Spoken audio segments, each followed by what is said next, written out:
अभिषेक, ये आंकड़े देखकर थोड़ा दुख होता है। ब्रेन पावर के लिए जाना जाने वाला बिहार 20 लाख छात्रों के नाम ही कट रहे हैं। 1.5 लाख उसमें से बोर्ड के इम्तिहान देने वाले हैं। ड्रॉप आउट पूरे भारत में दूसरे नंबर पर, हर जगह धूम बिहारियों की, और स्कूल में सन्नाटा।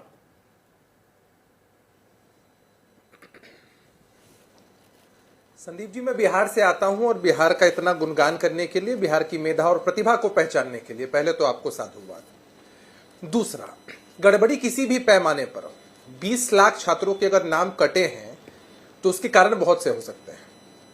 कुछ लोग फर्जी दस्तावेज देकर स्कूलों में नामांकन कराते हो, जैसा कि आपने भी जिक्र किया। हो सकता है कि प्राइवेट में भी पढ़ते हो और बैकअप के लिए सरकारी स्कूलों में भी जाते हो। संदीप जी, आज 2 मुद्दों को लेकर आप चर्चा कर रहे हैं। एक, आपने जो विद्यार्थी जिनका नाम कट रहा है उस विषय पर चर्चा आयोजित की है, और दूसरा, शिक्षक बहाली जो हुई है उसके बाद जो हंगामा खड़ा करने की कोशिश हो रही है उस पर चर्चा हुई है। तो पहला सवाल यह है कि कोई व्यक्ति अगर कहीं काम कर रहा हो, कहीं पढ़ रहा हो, कहीं इनरोल्ड हो और लंबे समय तक वो वहां जाए ही ना, तो क्या यह उचित है कि उस व्यक्ति को रिकॉग्नाइज किया जाए?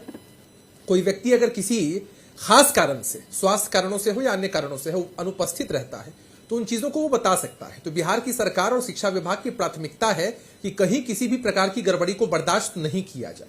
उसी दिशा में लगातार कार्रवाई हो रही है। बिल्कुल जायज बात है। मैं पूरा इत्तेफाक रखता हूं। एक मिनट, नहीं, एक एक करके चलते हैं सिलसिलेवार तरीके से। आपकी बात से पूरा इत्तेफाक रखता हूं अभिषेक, कि कोई गड़बड़ी हो रही है, कोई नहीं आ रहा है तो शिक्षा विभाग उसको कार्रवाई करनी चाहिए। पर ये छोटी मोटी तादाद नहीं है। 20 लाख छात्र स्कूल नहीं आ रहे, क्यों नहीं आ रहे, इसकी कोई तहकीकात की गई? कोई अध्ययन किया गया? इसके मूल में, इसकी जड़ में जाने की क्या कोशिश की गई है? नहीं, एकदम संदीप जी, हर एक विद्यालय का आकलन हो रहा है कि आखिर जो नामांकन हुआ था वो फर्जी तो नहीं है, या किन कारणों से विद्यार्थी ड्रॉप आउट हो रहे हैं। आर्थिक स्थिति अगर खराब है तो फिर सरकार से क्या मदद और सहायता चाहिए। तो स्थितियां जो है उनका आकलन लगातार हो रहा है, लेकिन हमें पॉजिटिव एस्पेक्ट्स को देखना चाहिए। संदीप जी, अगर आप बिहार के गांवों में सर्वे करेंगे तो आपको ऐसा मालूम चलेगा कि आज बिहार के लोग कितने उत्साहित हैं कि शिक्षकों की उपस्थिति कितनी ज्यादा हो रही है स्कूलों में। पहले एक कंप्लेन होती थी कि शिक्षक कहां है, अब तो शिक्षक उपस्थित रहते हैं। इतने बड़े पैमाने पर बिहार में शिक्षकों की बहाली हुई है। पॉजिटिव एस्पेक्ट देखना बहुत जरूरी है। यह कोई केंद्र की सरकार नहीं है कि 2 करोड़ रोजगार प्रतिवर्ष का आप वादा करते हैं और 7 लाख कुछ रोजगार देकर के आप रुक जाते हैं।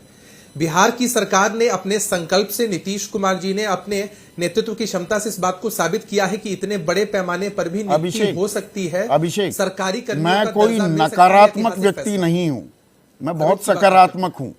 ये ना वो एक क्लासिक जो उदाहरण होता है कि भाई एक मिनट सुनिए ना, कि पानी का ग्लास आधा भरा हुआ है, उसको आधा खाली मानो या आधा भरा हुआ मानो। इस पर बड़ी चर्चाएं होती हैं, बहुत सा विमर्श होता है, इंटेलेक्चुअल डिस्कोर्स होता है।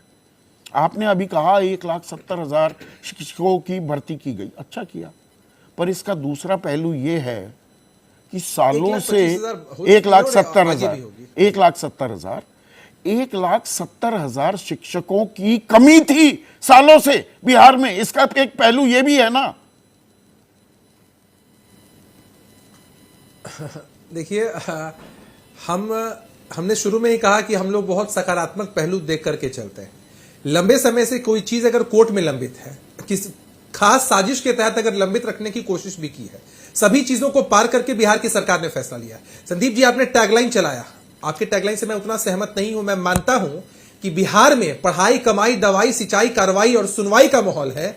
बिहार ने देश को पहले भी राह दिखाई है, बिहार देश को आगे भी राह दिखाएगा। हमें तो डिबेट इस इशू पर करना चाहिए कि जब बिहार जैसा राज्य जो इस कदर भी साधन संपन्न नहीं है, बिहार जैसा राज्य जब इतनी नियुक्तियां कर सकता है, तो अन्य जो राज्य हैं वो बिहार की तर्ज पर क्यों नहीं चलते? केंद्र की सरकार अगर वादा करती है रोजगार को लेकर के, ये तो हमने सिर्फ शिक्षा के क्षेत्र में किया है ना संदीप जी, अन्य क्षेत्रों की बात करें उसमें भी लगातार वैकेंसीज निकल रही, लगातार नियुक्तियां हो रही हैं।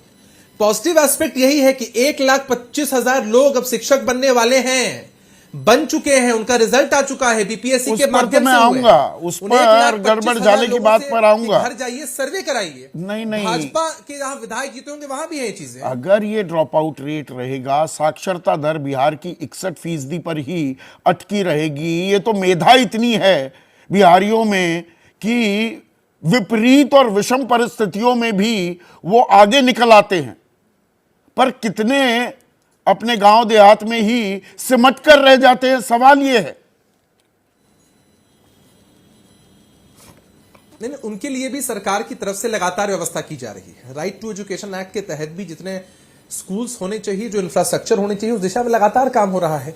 अभी तो एक पॉजिटिव एस्पेक्ट की चर्चा हुई और पूरे देश में खलबली मची हुई है। हम जानते हैं कि भाजपा शासित जितने भी प्रदेश हैं उनके पास कितना बड़ा चैलेंज है। 1,25,000 लोगों को मौका मिलता है, उनमें वो भी लोग होंगे जिनके प्रतिनिधि भारतीय जनता पार्टी के विधायक होंगे। उनसे जाकर के कभी पूछिए ना कि महागठबंधन की सरकार के प्रति उनके मन में अब कितना अगाध श्रद्धा है और क्या डेडिकेशन डिवोशन है कि बिहार में रहकर तो जो सवाल उठ रहे हैं, कट ऑफ से ज्यादा नंबर, फिर भी सिलेक्शन नहीं, बस एक जवाब आ जाता है बीपीएससी की तरफ से। वो आंकड़े क्यों नहीं निकालकर सार्वजनिक कर दिए जाते कि भाई किसके जो दस्तावेज थे सत्यापन में वो अयोग्य हैं? सार्वजनिक कर दीजिए, सार्वजनिक कर दीजिए वो 4,800 छात्र, उनके नाम जो भाषा के पेपर में अयोग्य साबित हुए।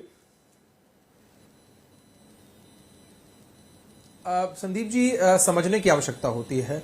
किसी भी आयोग में बहुत सारी चीजें गोपनीय भी होती हैं। लोगों ने आरोप लगाया है कि उनके साथ गड़बड़ी हुई है।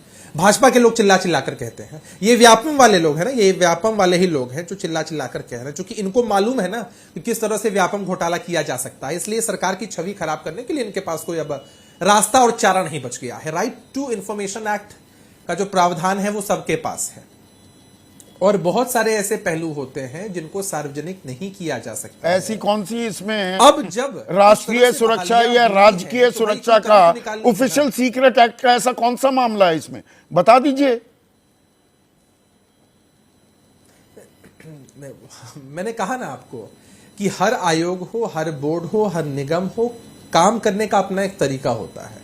अब तो ये तो वही बात हो गई ना कि जो अगर अभ्यर्थी सफल नहीं हो पाए हैं, हम तो उनको शुभकामना देते हैं उनके आगे के भविष्य के लिए कि वो तैयारी करें, लेकिन वो कुचक्र में फंस रहे हैं, विपक्ष के कुचक्र में फंस रहे हैं कि वो बातें से भाई आपको, आपके मन में जो भी सवाल है, आपके मन में जो भी क्वेश्चंस हैं, उनको लेकर आप आयोग के पास जा सकते हैं। हर चीज को उठाने का, कहने का, प्रेजेंट करने का एक उचित प्लेटफॉर्म होता है संदीप जी, और इस बात से मुझे लगता है कि विपक्ष का कुचक्र है।